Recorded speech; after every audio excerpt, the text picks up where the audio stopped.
십자가가 예수 그리스도를 믿는 믿음의 상징이 된 것은 기독교가 공인된 이후, 그러니까 4세기경에 이르러서부터였습니다.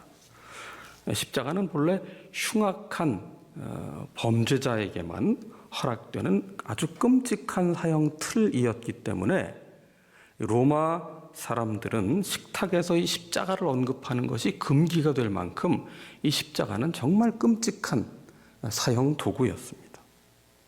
그러니까 예수님 시대의 그 사람들에게 십자가는 믿음의 상징으로 여겨지는 장식물이 될 수 없었던 것이죠. 너무나도 끔찍한 형벌의 틀이었습니다.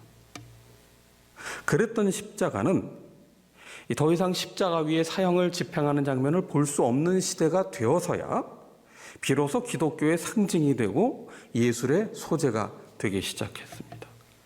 그래서 오늘 십자가는 어디에서나 흔하게 볼 수 있는 상징이 되었어요. 심지어 예수님을 믿지 않는 분들도 그 십자가의 모양이 예쁘다고 해서 장식물로 그 몸에 단장하는 경우도 보게 됩니다.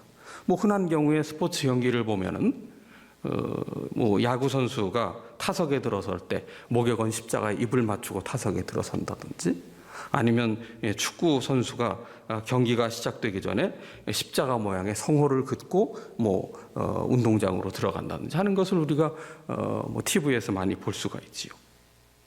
이렇게 기독교의 상징이 십자가가 되었는데, 예수님 당시의 십자가의 의미를 오늘의 용어로 표현하자면 무엇일까?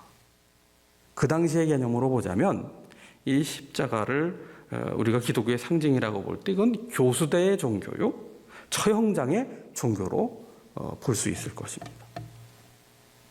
오늘 본문은 예수님께서 십자가를 지시기 전날 밤에 손수 제자들에게 최후의 만찬상을 베푸시는 모습을 우리에게 알려주고 있는데, 22절에서 24절까지 보시면 그들이 먹을 때에 예수께서 떡을 가지사 축복하시고 떼어 제자들에게 주시며 이르시되 받으라, 이것은 내 몸이니라 하시고, 또 잔을 가지사 감사기도 하시고 그들에게 주시니 다 이를 마시매 이르시되 이것은 많은 사람을 위하여 흘리는 나의 피 곧 언약의 피니라, 이렇게 말씀하셨습니다. 유월절 식탁을 재현하시면서 그 의미를 새롭게 부여하신 거지요.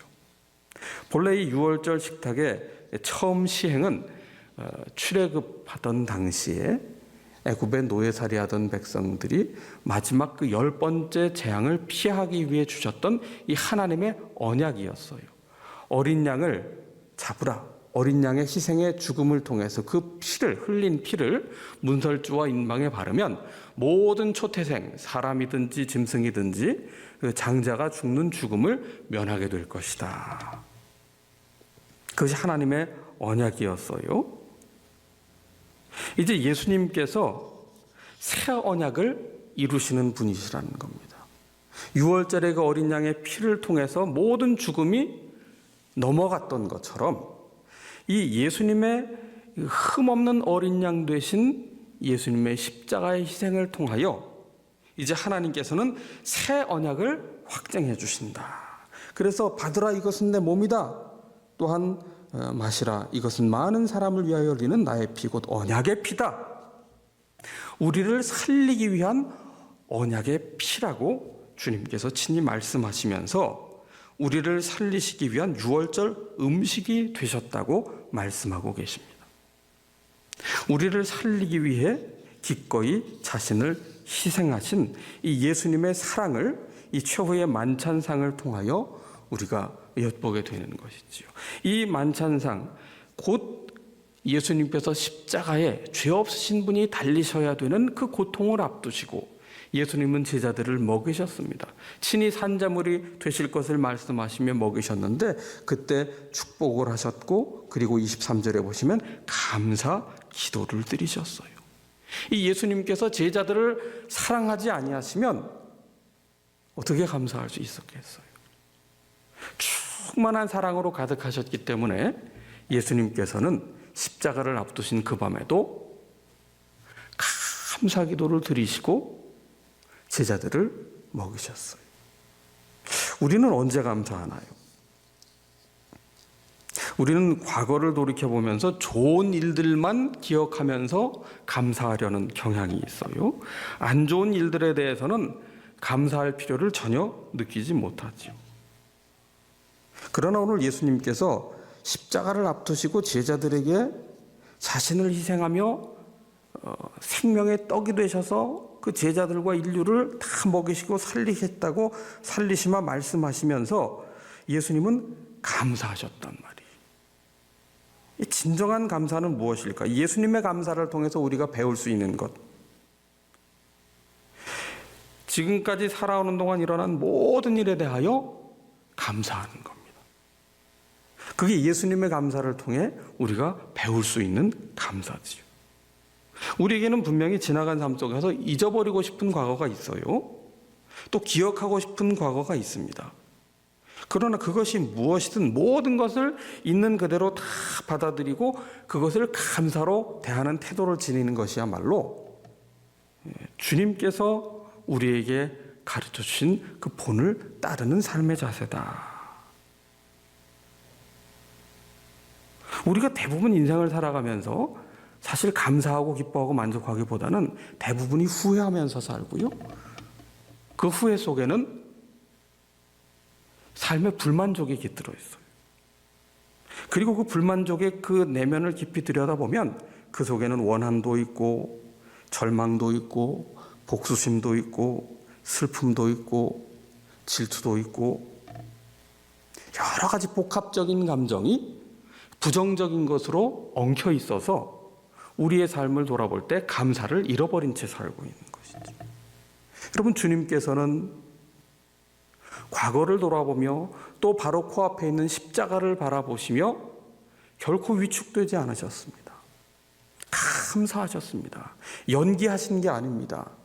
사랑으로 충만하셨기에 그 고난의 십자가를 앞에 두시고도 충만한 감사를 표현하시며 대접을 할 수 있었던 것이지요. 여러분, 감사하는 마음이야말로 우리가 과거에 더 이상 매이지 않게 하는 길이고 또 앞으로 펼치실 그 하나님의 신실하신 손길로 우리에게 허락하실 그 새로운 미래를 내다보게 하는 그 걸음을 떼게 하는 것이 뭐냐면 바로 감사입니다. 예수님께서는 이 지상에서의 이 십자가를 지시기 전 마지막 그 시간을 만찬상으로, 밥상으로, 식탁으로 차려놓으시고 제자들을 가족처럼 대하시며 감사 기도를 드리셨어요. 지금까지의 모든 걸음과 앞으로 이제 지고 가실 십자가를 감사로 수용하신 것이지요. 이렇게 감사로 모든 것을 고백하신 후에 십자가의 길을 가셨습니다. 여러분, 믿음은 무엇으로 드러나야 할까요? 믿음은 지식으로 자랑할 수 있는 것이 아니고 믿음은 어떤 기적이나 능력으로 그 믿음이 드러나는 것이 아닙니다. 믿음은요, 감사로 드러날 수 있어야 돼요. 왜? 믿음의 주 되신 예수님께서 그 모든 삶의 지나간 과거와 앞으로의 미래, 고난의 미래까지도 감사로 수용하셨던 것처럼 우리가 주님을 그대로 따를 때에만 우리는 주님의 제자가 될 수 있기에 그 믿음의 수준은 감사하는 만큼만 그 믿음이 믿음될 수 있다는 것을 우리가 이 말씀을 통해서 새겨 보아야 하겠습니다. 예수님께서 그렇게 감사로 자신의 모든 것을 다 제자들에게 나누어 주신 후에 그리고 십자가를 앞두시고 이 제자들에게 또 한 가지를 말씀하십니다. 27절 이하에 보시면 예수께서 제자들에게 이르시되 너희가 다 하나를 버리리라. 28절 그러나 내가 살아난 후에 너희보다 먼저 갈릴리로 가리라. 자, 예수님께서는 그렇게 감사로 십자가의 길을 가시지만 예수님을 이해하지 못하는 제자들은 예수님께서 고난을 당하실 때 잡히실 때 다 버리고 흩어질 것이다 말씀하세요. 제자들의 약함을 아신 것입니다. 그러나 그럼에도 불구하고 예수님은 어떠세요? 내가 살아난 후에 부활하신 이후에 너희보다 먼저 갈릴리로 가실 것이다. 무슨 얘기입니까? 흩어진 양무리를 목자 되신 예수님께서 버리지 않으시고 예수님을 버리고 떠난 제자들을 다시 모으실 것이다. 목자 되신 예수님의 그 한결같으신 사랑을 지금 제자들에게 나타내 보이고 계시는 겁니다. 그때 베드로는 또 뭐라고까지 얘기합니까? 29절에 보시면 베드로가 여짜오되 다 버릴지라도 나는 그리하지 않겠나이다. 베드로는 큰 소리 치는 데는 둘째가라면 서러운 사람이지요. 나는 그렇지 않겠습니다. 그 정도까지는 이해가 되는데 왜 가만히 있는 제자들까지 들먹으면서 다 버릴지라도, 얘네들은 다 버려도 저는 다를 겁니다. 이 베드로는 참 하여튼 알아줘야 될 사람이지요. 다른 제자들을 다 버리는 사람이라고 이렇게 낮추고는 나는 예수님을 위해 따를 것입니다. 심지어 31절에 보세요. 힘있게 말하되 내가 주와 함께 죽을지언정 주를 부인하지 않겠나이다. 그러자 또 제자들도 질세라 모든 제자도 이와 같이 말했다. 그런데 예수님은 뭐라고 말씀하세요? 30절에 내가 진실로 내게 이르노니 오늘 이 밤 닭이 2번 울기 전에 내가 3번 나를 부인하리라. 예수님은 끝까지 고난 앞에서도 감사로, 그리고 그 사랑에서 우러나는 감사로 그 모든 길을 가졌지만 제자들은 위기 앞에서 다 버리고 떠날 것이다. 큰 소리 치지만, 자기 확신으로 큰 소리 떵떵 치지만 베드로 너도 나를 부인하게 될 것이다. 그러나 그럼에도 불구하고 그 흩어진 양무리 같은 너희를 내가 부활한 이후에 다시 찾아가 모을 것이다. 이 예수님의 끊임없으신 사랑하심과 제자들의 현실 앞에 무너지는 연약한 믿음을 대비하시며 우리에게 말씀하고 계시는데, 주님께서는 오늘 최후의 만찬을 통해서 우리를 살리기 위한 생명의 떡, 생명의 잔이 되실 뿐 아니라 이제 우리가 넘어지고 연약한 자이지만 그럼에도 불구하고 주님을 따르는 자가 되기를 원하십니다. 오늘 본문 앞부분인 마가복음 8장에 가시면 베드로가 신앙 고백한 이후에 예수님께서 뭐라고 말씀하셨냐? 이 마가복음 8장 34절에 보시면 누구든지 나를 따라오려거든 자기를 부인하고 자기 십자가를 지고 나를 따를 것이니라 하셨어요. 그리고 마가복음 10장 35절 이하에 보시면 예수님께서 고난당할 것을 말씀하실 때 우리가 잘 아는 대로 제자 중에 야고보와 요한이 예수님께서 영광 중에 이르실 때 우리를 하나는 우편에 하나는 좌편에 앉게 해달라, 이 자리 얻으려는 흑심을 품고 있어요. 예수님이 고난을 말씀하고 계시는 와중에 그때 예수님께서 마가복음 10장 38절에 뭐라고 말씀하셨느냐 하면 내가 마시는 잔을 너희가 마실 수 있느냐 물으셨어요. 6월절에 친히 어린 양이 되셔서 새 언약의 피를 흘리시며 자신의 몸을 우리에게 산제물로 다 주신 예수님께서는 우리에게 말씀하십니다. 이 잔을 들겠느냐? 십자가를 지고 나를 따르라는 음성은 이 잔을 들겠느냐는 부르심으로 연결이 됩니다. 종려주일이자 고난주간이 시작되는 이 시기에 우리는 정말 예수님을 따르고 있는 자인가, 아니면 그냥 예수님을 알고 있는 자인가, 다시 한번 진지하게 우리 자신에게 물어볼 필요가 있습니다. 우리 시대는 그 어느 때보다 분주한 시절을 보내고 있어요. 과거 한 사람이 하던 일을 지금 비교할 수 없이 많은 양의 일로 한 사람이 감당하고 있습니다. 오늘날 우리 사회는 그래서 너무나도 분주한 사회가 되었어요. 열심히 살지 않는 사람이 아무도 없습니다. 그런데 이렇게 열심히 살다 보니 피곤해요. 피곤해 지쳐 있어요. 모두가 무기력해졌습니다. 많은 일을 하는데 많은 일을 할수록 만족하기보다는 오히려 내가 일한 만큼 성과를 내지 못할까 불안해하고 초조해하고 잠 못 이루는 분들이 많습니다. 그래서 집에 늦게 귀가하면 그 피곤에 잠에 떨어지든지 아니면 그 공허한 마음을 채울 수가 없으니까 TV나 인터넷으로 또 시간을 보냅니다. 이른바 멍 때리는 시간을 보내는 거죠. 지쳤다는 신호입니다. 열심히 일해도 만족이 없기 때문에 어떤 이들은 더 강한 자극을 욕망합니다. 술에 취하거나 마약에 중독되거나 성중독에 빠지는 거죠. 이 점점 이전에 없던 기이한 일들이 일어나는 것은 바로 이렇게 사람들이 무언가에 지쳐 있다는 신호고 잘못된 것에 빠져가고 있다는 겁니다. 쇼핑 중독에 빠진다든지 지나친 취미 활동에 몰입한다든지 적당한 취미는 좋은데 이 취미가 일이 직업이 돼버릴 정도가 되면 이거 굉장히 무리가 되거든요. 다 이 무기력과 공허감을 해소하기 위한 방편으로 무언가에 몰입하는 거죠. 자, 너무 바쁘게 사느라 지쳤어요. 그러다 보니 무기력해져요.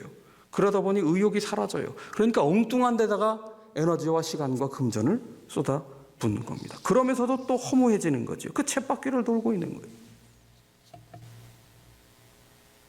공허한 우리에게 주님께서 말씀하시는 겁니다. 나를 따르라. 제자들을 부르실 때 그 처음 자리에서 나를 따르라 하셨어요. 열심히 살면서도 만족이 없고 불안한 우리에게, 의욕을 잃어버리고 무기력해진 우리에게,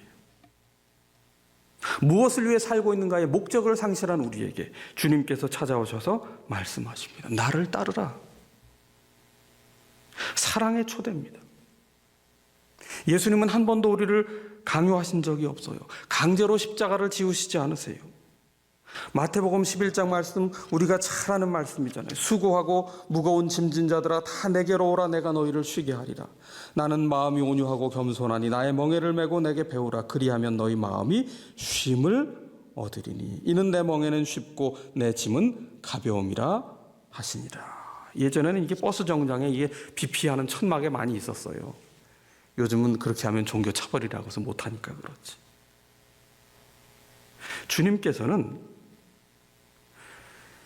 주님께 오는 자가 쉼을 얻을 것이다. 내 멍에를 메고 배우라. 너희 마음이 쉼을 얻을 것이다. 내 멍에는 쉽고 내 짐은 가볍다. 말씀하시며 앞서 십자가를 지고 가셨어요. 사랑의 십자가예요. 여러분, 십자가의 핵심은 고통이 아닙니다.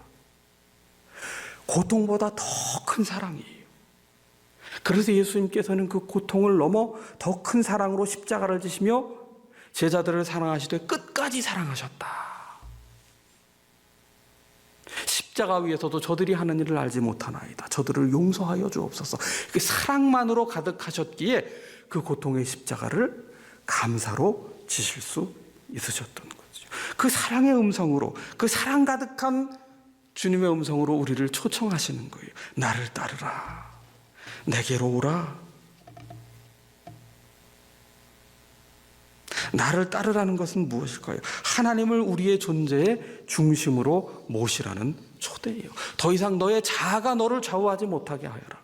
너의 성취가 너의 인생을 좌우하지 못하게 하여라. 내가 따르는 어떤 정치 이념이, 내가 좋아하고 환호하는 어떤 유명 연예인이 우리의 중심이 아니라 하나님을 진정한 존재의 중심으로 모시라는 거지. 그러면서 예수님께서는 십자가를 지고 나를 따르라 말씀하세요. 예수님은 우리 인생의 십자가를 없애려고 오신 분이 아니세요.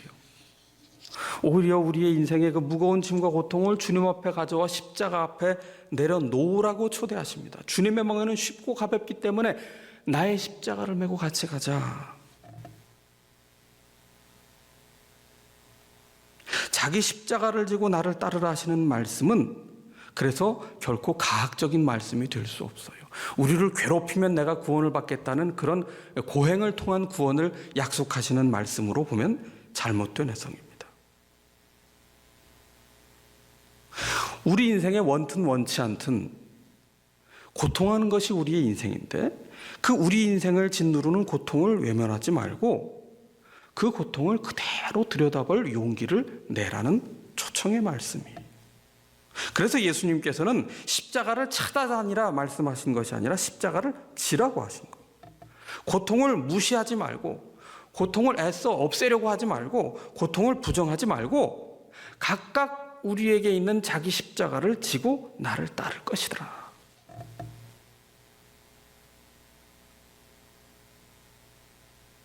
우리에게 있는 이 현재의 고통의 짐을 외면하지 말고 없애려 하지 말고 주님 앞서 가신 십자가의 길을 따르라는 거예요. 자기 십자가를 지고 따르라는 거예요. 그렇게 될 때 우리의 삶 속에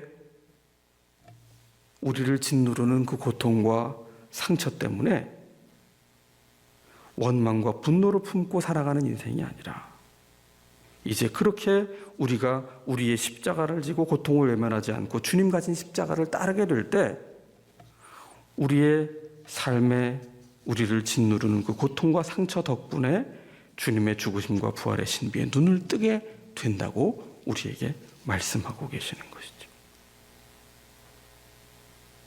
주님 지신 십자가의 길을 따른다는 것, 이 잔을 들겠느냐 하시며 우리를 초청하시는 그 사랑의 음성에 반응한다는 것, 그것은 주님을 멀찍이 구경하는 자가 아니라 주님의 십자가와 연결되는 것입니다. 그렇게 주님과 연결되는 길이 무엇일까요? 그것은 기도입니다. 기도할 때 우리 안에 주님의 영적 생명력이 연결되는 것이죠. 오래전입니다마는 코카콜라의 회장이 그런 유명한 말을 한 적이 있어요. 내 혈관에는 피가 흐르는 것이 아니라 코카콜라가 흐른다. 여러분, 우리의 영적 혈관에는 무엇이 흘러가고 있나요? 자아가 흘러가고 있나요? 아니면 상처가 흘러가고 있나요?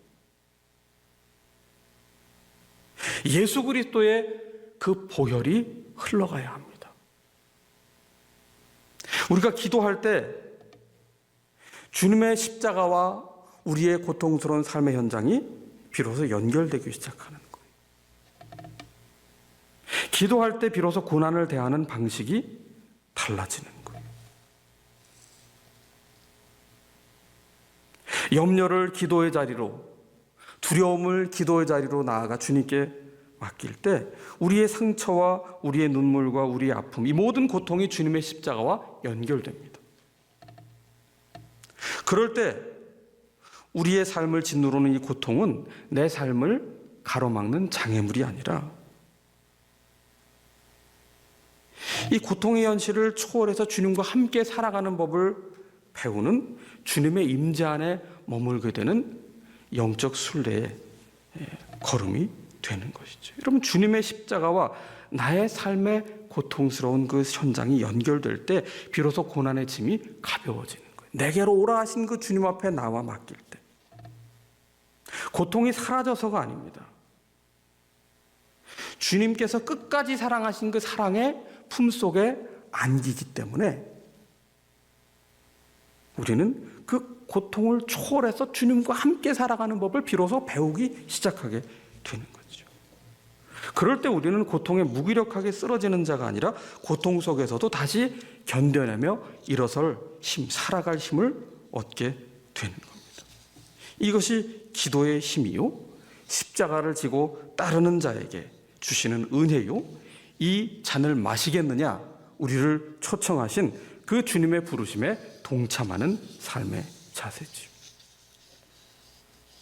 왜 우리가 주님을 따릅니까? 교회에 모여서 예배를 드리지 못하는 현실, 이 감염 확산 방지를 위하여 우리가 흩어진 자리에서 영상으로 예배를 드리고 있는데 왜 우리는 주님을 이토록 간절하게 따라야 합니까? 주님을 예배하지 않으면 사업이 어려워질 것이기 때문에, 주님을 찾지 않으면 병이 날 것 같기 때문에, 두려움 때문에? 아니에요. 그 두려움 때문에 촉발되는 믿음은 아주 원시적인 형태의 믿음, 무당 불러다가 굿할 때의 믿음이죠. 바른 신앙이 될 수 없어요. 주님을 따르는 이유는 아주 선명하고 아주 분명한 한 가지입니다.